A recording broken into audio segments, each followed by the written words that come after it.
என் அன்பான பிள்ளையே, இன்று நான் உன் வாழ்க்கையின் மிக ஆழமான கவலையைத் தொடுகிறேன். பணம்.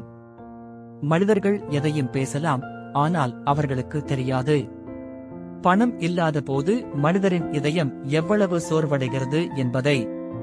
சில நேரங்களில் உணவு போதும், சில நேரங்களில் அன்பும் போதும், ஆனால் சில நேரங்களில் வாழ்க்கையை நடத்துவதற்கு பணம் தேவைப்படும் உண்மை உன்னை கண்கலங்க வைத்திருக்கிறது. உன் இதயத்தில் இருந்த போராட்டத்தை நான் அறிவேன். இடையில் சிறிது பணம் வந்தாலும் போதாமல் போனது. தொடர்ச்சியாக வருவாய் இருந்தாலும் சேமிப்பு இருக்கவில்லை.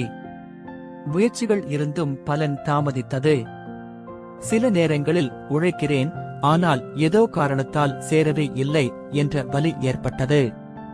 நீ எத்தனை முறை நிம்மதியாய் படுத்து தூங்க விரும்பினாய், ஆனால் நிதி கவலை நினைவில் வந்து இரவு முழுவதும் விழித்தாய். நீ எத்தனை முறை, எப்போ நான் நிதியாக சுதந்திரமாவேன், எப்போ என் வருமானம் நிலையாகும் என்று உன் உள்ளத்தில் உன் இதயத்திற்கே கேள்வி கேட்டாய். நான் அந்த கேள்விகளை எல்லாம் கேட்டேன் என் பிள்ளையே. அதனால்தான் இன்று நான் உன்னிடம் சொல்ல வருகிறேன். உன் வாழ்க்கையில் பண வருவாய் அதிகரித்து நன்மைகள் நிலைக்கும் ஆசீர்வாத நேரம் வந்துவிட்டது. பணம் ஒரு காலம் வந்தது, அதே வேகத்தில் மறைந்தது. வாய்ப்புகள் சில சமயம் வந்தது, நிலையாகாது போனது. நீ வளமாக வாழ வேண்டி பிறந்தவன்கள்.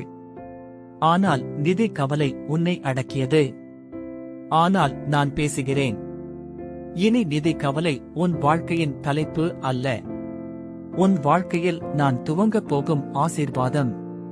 திடீர் பணவரவு, தொடர்ச்சியான வருவாய், முயற்சிக்கு பலன், உழைப்புக்கு கிருபை, சேமிக்க வைக்கும் ஞானம், வீணாகும் கதவுகள் மூடப்படுவது, நன்மைகள் குறையாமல் நிலைப்பது. பணம் இருந்தாலும் அமைதி இல்லாத வாழ்க்கை ஆசீர்வாதமல்ல. ஆனால் நான் உன் வாழ்க்கையில் தரப்போகும் நிதி ஆசீர்வாதம். பணம், அமைதி, நன்மைகள், நிலைநிறுத்துதல். உன் வருமானத்திலிருந்து நான் அகற்றுகிறேன் வீணான செலவுகள், தவறான நம்பிக்கைகள், மோசடி செய்யும் மனிதர்கள். நன்மையை பறிக்கும் சுவளவு பணம் சம்பாதிப்பாயோ, அதற்கு மேலாக காப்பாற்றும் கிருபையும் உனக்கு இணையாக இருக்கும். உன் வீட்டு கதவின் மீது நான் எழுதுகிறேன், இனி இந்த வீட்டில் பணம் குறையாது. நீ உன் வாழ்க்கையில் அனுபவிக்கப் போகும் மாற்றத்தை கேள். முன்பு பணம் திடீரென மறைந்தது, இனி நன்மைகள் திடீரென பெருகும். முன்பு வருவாய் இருந்தும் சமநிலை இல்லை, இனி வருவாய் இருந்தும் அமைதியும் நிலைவும் இருக்கும். முன்பு உதவி கேட்க வேண்டிய நாட்கள், இனி மற்றவருக்கு உதவுகிற நாட்கள். முன்பு எப்படி சமாளிப்பேன், இனி எப்படி ஆசீர்வதிப்பேன். நீ திரும்பி பார்க்கும் நாள் வரும். உன் பணத்தை குறைவை காட்டாது, ஆசீர்வாதத்தை காட்டும். நான் உன் வாழ்க்கையில் திறப்பது புதிய வருமான வாயில்கள், உயர்வு தரும் வாய்ப்புகள், உழைப்பை மதிக்கும் மேம்பாடு, எதிர்பாராத நிதி ஆதரவு. உனக்காகத்தான் உருவாகும் வாய்ப்புகள். உன் கைகளில் இருந்த பணம் முன்பு விலகியது, இனி உன் கைகளில் உள்ள பணம் வாழ்வை கட்டிடும். முன்பு பணம் ஒரு பிரச்சனையாக இருந்தது, இனி அது ஆசீர்வாத கருவியாக மாறும். என் பிள்ளையே, இப்போது உன் நிதி எதிர்காலத்தின் மீது நான் வைக்கும் இறுதி தீர்ப்பு. வருவாய் அதிகரிக்கும், நன்மைகள் நிலையேறும், பணம் குறையாது, வாழ்க்கை சரியாக முன்னேறும். நிதி கவலை இல்லை, ஆசீர்வாத வளம் தொடரும். இந்த ஆசீர்வாதத்தை யாராலும் மாற்ற முடியாது, அதை தடுக்க முடியாது, அதை குறைக்க முடியாது. இது உன் வாழ்க்கைக்கே நான் பேசினேன் என் பிள்ளையே. உன் நிதி பருவம் மாறிவிட்டது. பழைய நிதி போராட்டம் முடிந்தது. புதிய நிதி ஆசீர்வாத பருவம் துவங்கிவிட்டது. பண வருவாய் அதிகரித்து நன்மைகள் தங்கும் காலம் உன் வாழ்க்கையில் ஆரம்பமாகிவிட்டது. என் அன்பான பிள்ளையே, இன்று நான் உன் வாழ்க்கையில் நீ மிகவும் ஆழமாக போராடிய பகுதியைப் பற்றி பேசுகிறேன். பணம். நீ எவ்வளவு முயற்சி செய்தாலும் உழைத்தாலும் போராடியும் பணம் நிலையாக தங்கவில்லை என்பதற்கான வலியை நான் பார்த்தேன். உன்னிடம் வருமானம் இருந்தாலும் அதில் நிலைத்தன்மை இல்லை, அதில் மகிழ்ச்சி இல்லை, அதில் நிம்மதி இல்லை, அதில் வளர்ச்சி இல்லை. நீ எத்தனை முறை உன்னிடம் உன்னாகவே சொன்னாய், நான் எப்போ ஒரு நிலையான வாழ்க்கை பெறுவேன்? எப்போ நான் பணத்தில் அமைதியாக வாழுவேன்? எப்போ எனக்கு உதவி கேட்க வேண்டாம்? இந்த கேள்விகளுக்கு நான் இன்று பதில் சொல்லுகிறேன். இப்போது உன் வாழ்க்கையில் பணம் வந்தும் போன காலம் இருந்தது. அதே நேரத்தில் தேவைகள் அதிகரித்தும் வந்தது. நீ கிடைத்த வருமானத்தோடு சமாளித்தாலும் உள்ளுக்குள் ஒரு பயம் இருந்தது. இது போதாது. அந்த பயம் உன் போராட்டத்தை விட மிகப்பெரியதாக இருந்தது. ஆனால் இப்போது நான் உன் வாழ்க்கையில் அறிவிக்கிறேன், நிதி பற்றாக்குறையின் பருவம் முடிந்துவிட்டது. பண வருவாய் அதிகரித்து நன்மைகள் நிலைக்கும் பருவம் துவங்கிவிட்டது. நீ தவறு செய்ததாலோ, குறைவானதாலோ, திறமையில்லாததாலோ நிதி போராட்டத்தில் இருந்தது அல்ல. உன் வாழ்க்கையில் நடந்த நிதி போராட்டம் ஒரு தாமதப்பட்ட ஆசீர்வாதம். ஆனால் அது முடிந்துவிட்டது. நான் உன் வாழ்க்கையில் திறப்பது தற்காலிக நிதி உதவிகள் அல்ல, தொடர்ச்சியான நிதி ஓட்டம். உன் வாழ்க்கையில் என்ன நான் மாற்றப் போகிறேன் தெரியுமா? முன்பு உன் கையில் பணம் வந்தால் நீ பயத்துடன் வாழ்ந்தாய், அது போய்விடும் என்று நினைத்து. ஆனால் இனி நீ வாழப்போகும் உண்மை இதுதான். பணம் வந்தாலும் தங்கும். நன்மைகள் துவங்கினால் நிற்றாமல் வளர்கிறது. நான் உன் வாழ்க்கையில் மாற்றப் போகும் விஷயங்களை கேள். நீ உழைத்தால் பலன் வரும். நீ முயன்றால் உயர்வு வரும். நீ வியாபாரம் செய்தால் வருவாய் வரும். நீ வேலை செய்தால் உயர்வு வரும். நீ முதலீடு செய்தால் வளர்ச்சி வரும். உன் முயற்சி இனி வீணாகாது.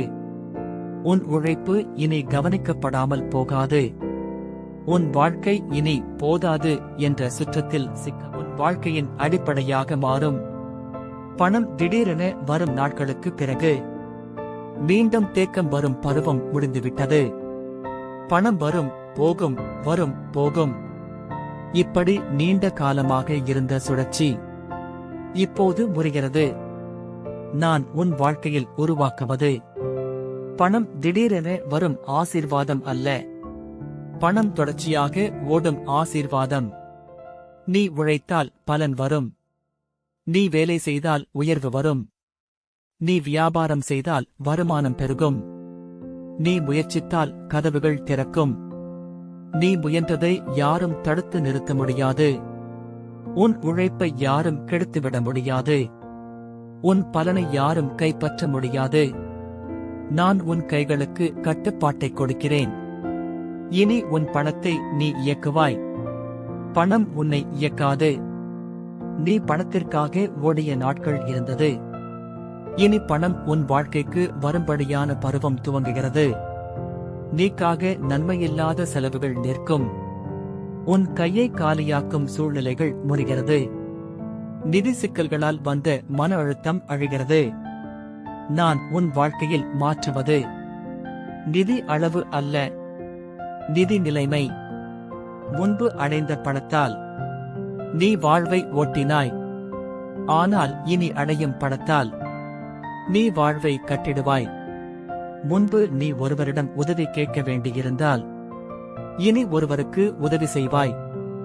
முன்பு நீ எப்படி நாள் தள்ளுவது என்று நினைத்தாய். இனி எப்படி ஆசீர்வதிப்பது என்று நினைப்பாய். மக்கள் உன்னை பணத்தில் பார்த்த காலம், ஆனால் உன் உண்மையான உயர்வை அவர்கள் பார்க்காத காலம் இதுவரை இருந்தது. அந்த நேரம் இப்போது வருகிறது. நீ மறைக்க முடியாத வளர்ச்சியில் நடந்து செல்லப் போகிறாய். நீ உன் வாயில் சொல்வாய், நாளைக்கு பயம் இல்லை. காரணம், தேவன் என் வருமானத்தை நடத்துகிறார். நான் உன் வாழ்க்கையின் மீது இறுதி தீர்ப்பை இப்போது அறிவிக்கிறேன். வருவாய் அதிகரிக்கும். நன்மைகள் குறையாது. முயற்சிக்கு பலன் வரும். சூழ்நிலைகள் சாதகமாக மாறும். நிதியில் சமநிலை உருவாகும். கடன் முடியும். சேமிப்பு ஆரம்பமாகும். வளம் தலைமுறையாக ஓடும். இது தடுக்கப்படாது. இது திரும்பப் பெறப்படாது. இது தாமதிக்கப்படாது. இது உன் வாழ்க்கைக்கே. நான் பேசினேன் என் பிள்ளையே. உன் வாழ்க்கையின் நிதி பருவம் மாறிவிட்டது. இனி நீ பணத்தை துரத்த மாட்டாய். பணம் உன் வாழ்க்கையை தேடி. அன்பான பிள்ளையே, இந்த செய்தி முடிவடையும் இந்த தருணத்தில் உன் நிதி வாழ்க்கையைப் பற்றி நான் உனக்கு சொல்ல வேண்டிய மிக முக்கியமான உண்மை ஒன்று உள்ளது. நீ நிதி பற்றாக்குறையால் வாழ வேண்டியவன் அல்ல. நீ நிதி ஆசீர்வாதத்தில் வாழ பிறந்தவன். நீ எவ்வளவு காலம் போராடினாய் என்று எனக்கு தெரியும். சில நேரங்களில் வாய்ப்புகள் இருந்தும் பிடிக்க முடியவில்லை. சில நேரங்களில் வருமானம் இருந்தும் நிலைக்கவில்லை. சில நேரங்களில் பணம் திடீரென்று வந்தும் அதே வேகத்தில் மறைந்துவிட்டது. இது உன் திறமையின் குறைபாடு அல்ல. இது உன் உழைப்பின் தாழ்வு அல்ல. இது உன் ஆசீர்வாதத்தின் நேரம் வர நின்ற தாமதம். ஆனால் அந்த தாமதம் இப்போது முடிகிறது. இந்த நிமிஷத்திலிருந்து உன் வாழ்க்கையில் நிதி தொடர்பான மாற்றம் நடக்கிறது. நீ கண்ணீரோடு உழைத்த நாட்கள் நன்றி சொல்லி சிரியும் நாட்களாக மாறுகிறது. நீ உதவி கேட்க வேண்டிய நாட்கள் மற்றவர்களுக்கு உதவி செய்யும் நாட்களாக மாறுகிறது. நீ இது போதுமா என்று வாழ்ந்த காலம் எப்படி ஆசீர்வதிப்பேன் என்று வாழும் பருவமாக மாறுகிறது. நீ பயந்த மிகப்பெரிய பகுதியை நான் தொடுகிறேன். நிதி நிலைத்திருக்கும். இனி நீ சம்பாதிக்கும் பணம் காற்றில் மறையாது. சூழ்நிலைகளில் கரையாது. பிரச்சனைகளில் விழுங்கப்படாது. அது நன்மையை உருவாக்கும். அது வளர்ச்சியை தரும். அது அமைதியை தரும். அது சாட்சியை தரும். இனிமேல் பணம் இருந்தாலும் அமைதி இல்லாத வாழ்க்கை இல்லை. வருமானம் இருந்தாலும் சேமிப்பு இல்லாத வாழ்க்கை இல்லை. உழைப்பு இருந்தும் பலன் இல்லாத வாழ்க்கை இல்லை. வாய்ப்பு இருந்தும் பயம் காரணமாக விடும் வாழ்க்கை இல்லை. இனி பணம் வரும். நன்மைகள் தங்கும். கடன் முடியும். வளர்ச்சி தொடங்கும். ஆசீர்வாதம் தொடரும். வளம் தலைமுறையை தொடும். நீ உன் வாழ்க்கை பற்றி பயந்து கொண்ட நாட்கள் போயிற்று. இனி உன் வாழ்க்கை பற்றி நன்றி சொல்லும் நாட்கள் வரப்போகிறது. நீ உன் கணக்குகளை பார்த்து அஞ்சிய நாட்களும் போயிற்று. இனி உன் கணக்குகளை பார்த்து மகிழ்ச்சி அடையும் நாட்கள் வரும். நீ பணக்குறைவால் சிக்கொண்டு போன நிலை முடிகிறது. இனி பணம் உன் வாழ்க்கையில் சுதந்திரத்தை உருவாக்கும். உறுதியாக கேள். இந்த ஆசீர்வாதத்தை யாராலும் திருப்ப முடியாது. யாராலும் தடுக்க முடியாது. யாராலும் சுருக்க முடியாது. ஏனெனில் இது சம்பளத்தின் ஆசீர்வாதம் இல்லை. இது வானத்தின் தீர்ப்பு. நான் உன் வாழ்க்கையின் மீது இறுதியாக எழுதுகிறேன். வருவாய் அதிகரிக்கும். நன்மைகள் நிலைநிறுத்தப்படும். உன் கைகளின் உழைப்புக்கு கௌரவம் கிடைக்கும். உன் முயற்சி பலன் தரும். பணத்தின் காரணமாக தாழ்வு இனி வராது. பணத்தின் காரணமாக மரியாதை வரும். ஆசீர்வாதம் குறையாது, பெருகும். நான் பேசினேன் என் பிள்ளையே. இது கற்பனை அல்ல, ஆசை அல்ல, கனவு அல்ல. இது உன் வாழ்க்கைக்கான தேவனின் தீர்ப்பு. இது நிறைவேறும். இது தாமதிக்காது. இது ரத்து செய்யப்படாது. இது உன் வாழ்க்கைக்கே.